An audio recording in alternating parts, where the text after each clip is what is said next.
Hi! We are working hard to bring you the Shadows Heretic Kingdoms. And today we are going to discuss the story of Shadows Heretic Kingdoms with Chris Bateman. We will discuss equipment, the crafting system and the items. And we are going to visit Corwent and its capital Kaya-Lissar. So now let's connect with Chris Bateman from International Hobo. Hi Chris, we would like to ask you to tell us something about the story of Shadows Heretic Kingdoms. But please don't spoil too much, though I know it will be difficult to be interesting and not spoil too much. Well, it's always difficult to talk about an RPG story without spoilers. But there are a few things that get established early in the game. I would betray you. Like many fantasy novels, and for that matter, Japanese RPG games, this is a story about a party of characters. But it's not like any other party you've seen before. The player characters have had their souls eaten by a demon, who is also a character, and they all share one body. In fact, a lot of the story concerns the fight between these different characters as they struggle for supremacy within their shared demon body. No demon commands me! Thou art mistaken. And is it the same characters for every game? No, there's a mix of fixed characters and variable characters, beginning with a choice of 3 at the start of the game. So each of those 3 starting characters has their own story, their own subplot, that runs the length of the game, and it significantly affects which parts of the main storyline come out in each playthrough. The Shadow Thief. Captain! No! Save yourself! Honestly, you haven't seen the whole story of Shadows until you've played it with all 3 of the starting characters, and even then, there's a whole lot of hidden narrative threads for cunning players to discover. So, does the player face choices in the game that affect the story?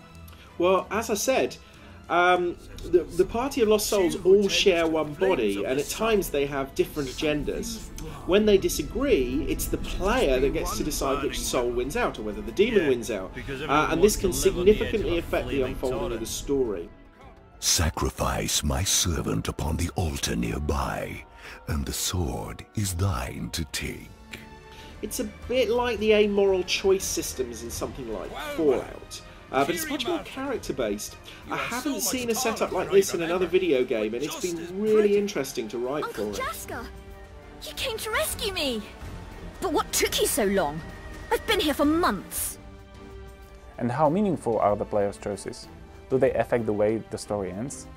Oh, absolutely. Actually, there are so many different threads in the story that it's hard to count the actual number of different possible endings. And that's not the best way to understand the story design anyway. Think of it like this. You decide through your choices and actions how the characters relate to each other and to the other major characters. And that leads to the story resolving itself in different ways. You can discover some of the possible final scenes quite easily, but finding everything you can change in the story could be a real puzzler for players. If you like, you can just play the game and experience the story you get from that.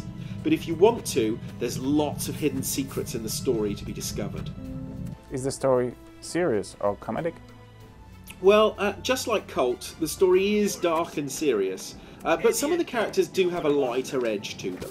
Very confusing. Bet it takes a lot to confuse you. Epic fantasy can be awfully drab in its seriousness.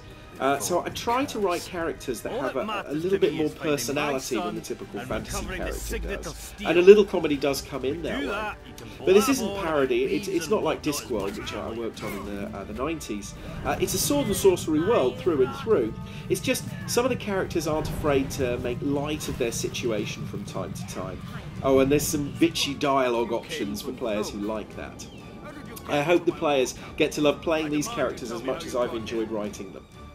Chris, it was very interesting to hear you talk about the story. Thanks for your time and see you around. Bye!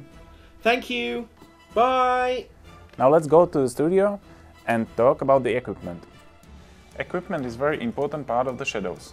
You can loot the items, you can trade with the merchants and craft the new items from the items and the ingredients you have found on your journey.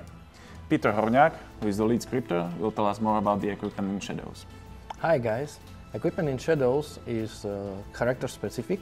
For example, colors can only be equipped by Zar or Ironcut Zombie, two-handed weapons by Heretic or a few other characters.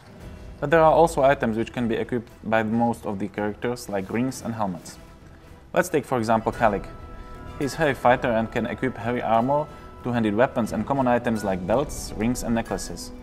But on the other hand, he cannot use light armors and staffs. The Roar, as a creature of Shadow Realm, has his own equipment set. He is the only character which can use the shadow items. His skills activate according to his equipment. We have more than 1000 items in the game, and some of the items can only be crafted from unique pieces scattered through Heretic Kingdoms. The crafting system allows the player to combine ingredients, items and magical recipes to forge any items. Crafting items can be used to craft powerful weapons or mix warriors' potions. You can loot levels for the drops, but truly powerful items are rare to find and can be found only with the most powerful fools. Some of the drops are unique and non-random, which is especially true to defeated bosses. Thanks Peter for the introduction of the equipment. And now let's go check another region of the Heretic Kingdoms.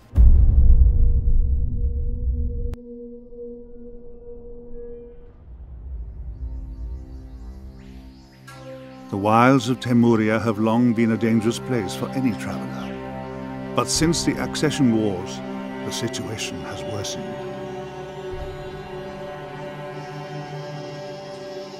Whereas before Temurians were proud of these vales and glades, now a terrible curse lies upon these ancient forests. Of this calamity, I can claim no responsibility. The Conclave brought this doom upon its own land, an act of desperation at the close of the last war.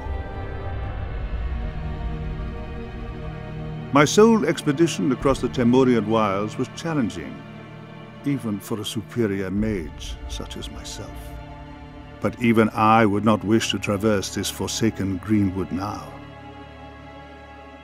The final curse of the Conclave has warped the indigenous animals and elementals in ways I do not yet understand. And werewolf anarchists, seeking the fall of the Conclave, conspire in forgotten strongholds to return Temuria to its untamed past. With Zar as their guide, my allies might just be able to reach the city of Duratir. And now we are at the end of this diary. I hope you learned something new about Shadow's Heretic Kingdoms. If you like what you have seen, you can play the game on early access. And if you are still undecided or are waiting for the final build, check out in the next diaries. We'll examine the combat system, we'll talk about the party system and travelogue, we'll continue north of Kailisara to the Wastes. They are inhabited by the races of mighty Sura clans. So thanks for watching, comment it, like it and share it. Cheers!